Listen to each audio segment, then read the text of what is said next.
Cursed House of Xuanming Alley. Part 1. The house that should have been empty. In the heart of Suoxian, a mist-shrouded town on the outskirts of Hangzhou, there was a narrow, forgotten street called Xuanming Alley.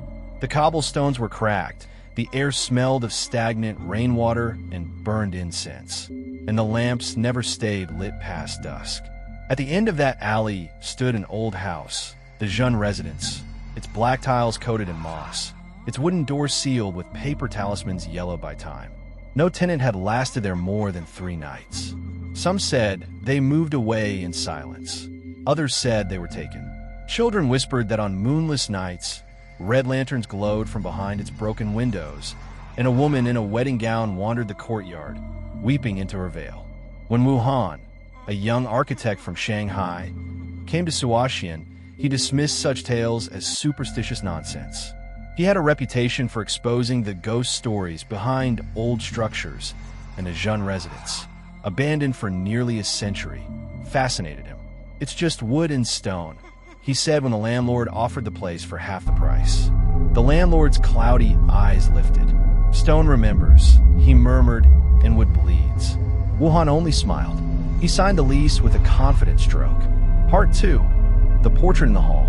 The first night was quiet except for the steady drizzle that never seemed to stop in Suoxian. Wu Han lit a lantern and explored. Inside, the air was heavy with age. Paper walls flaked to the touch. The corridors seemed longer than the house could possibly contain. In the main hall hung a portrait of a woman in red silk robes, her eyes alive with something that was not paint. Beneath the frame were carved words almost erased by time. Zhen Lianhua, bride of the unfinished ceremony. Wu Han felt a strange pull toward the image, an ache in his chest as though he'd seen her before. He reached out, brushing dust from the frame.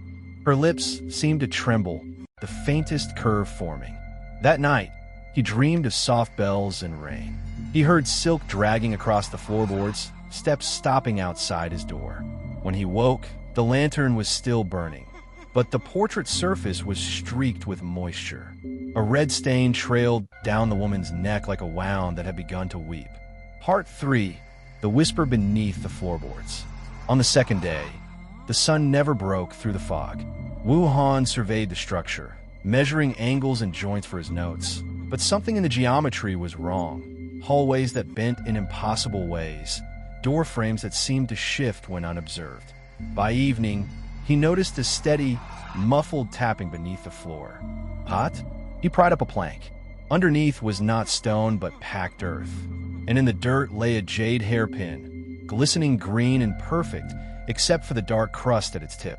It smelled faintly of iron. As he turned it in his hand, a woman's voice rose from the darkness below. "He took my heart and buried my name." The whisper was so close it brushed his ear. Wu Han fell back, heart pounding. The voice dissolved into a hum, an old Zheng and bridal song, sung softly through water. We tried to leave the room. He found a corridor looping back to the hall.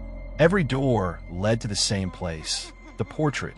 The woman's eyes were darker now, almost human. That night, the whisper returned, rhythmic as breath. "Till death joins the wedding, till death joins the wedding." Each repetition sounded closer to his own voice. Part 4. The groom in the mirror. Sleep abandoned him. He began sketching what he saw, but his drawings no longer looked like architecture.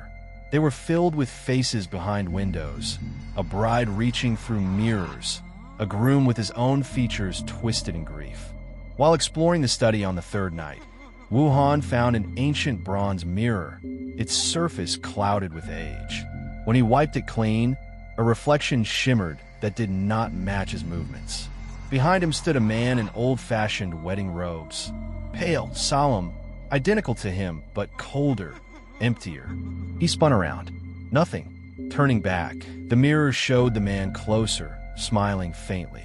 And behind the groom, now, stood Zhen Lianhua, her veil rippling though the air was still. The lantern dimmed.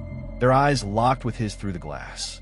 A tremor spread through the mirror as a red thread appeared, stretching from the groom's wrist to Wu Han's own. The reflection tugged gently, and he felt it burn against his skin, a real thread now, glowing faintly in the dark. The mirror cracked, the sound echoing like a scream.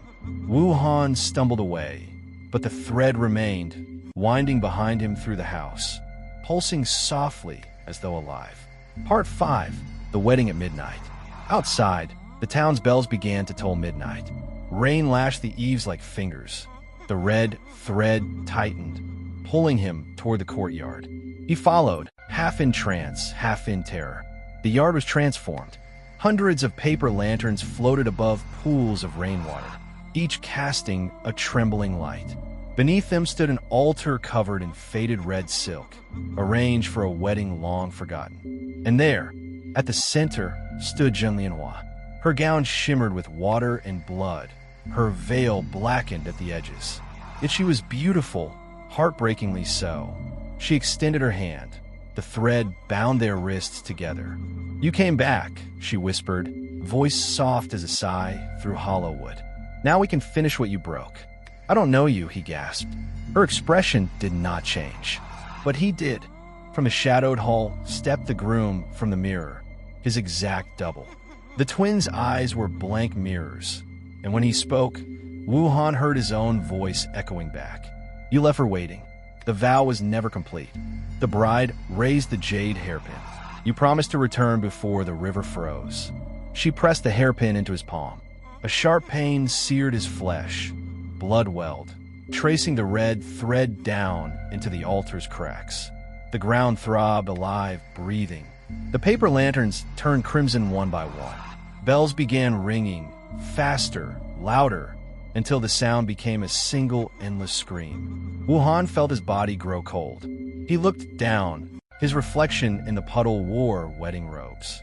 When he lifted his eyes, Zhen Residence' veil brushed his cheek. "Now," she whispered, "we are one." The world shattered into red light and silence. Part 6. The house breathes again. Dawn came, gray and silent.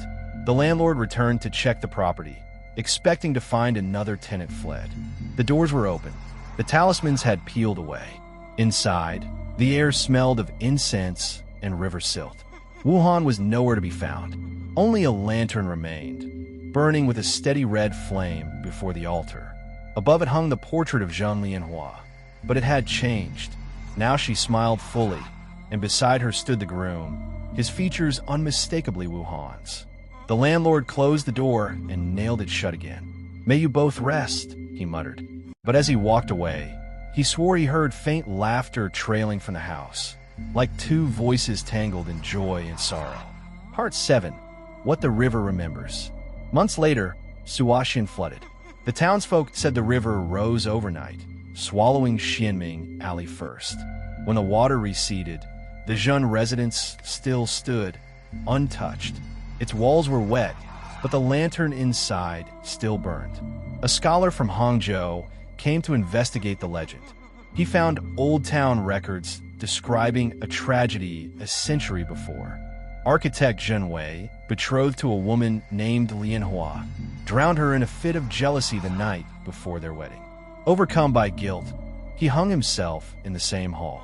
Their spirits were said to be bound by an unfinished vow, a wedding never completed, a curse passed to any man who resembled the unfaithful groom. The scholar noticed the date of Zhen Wei's death matched Wu Han's birthday exactly.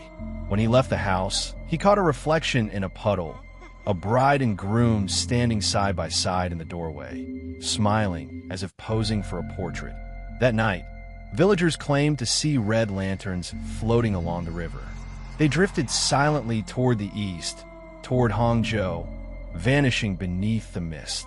And sometimes, when thunder rolled over the water, one could hear two faint voices whispering through the rain. Till death joins the wedding, till death joins the wedding. Epilogue. The thread never breaks. Years passed. Travelers still avoided Xuanming Alley. Yet those who dared approach swore the house was never abandoned again. A man's silhouette could be seen at the upper window, repairing lanterns each evening, while a woman's laughter rippled faintly through the courtyard.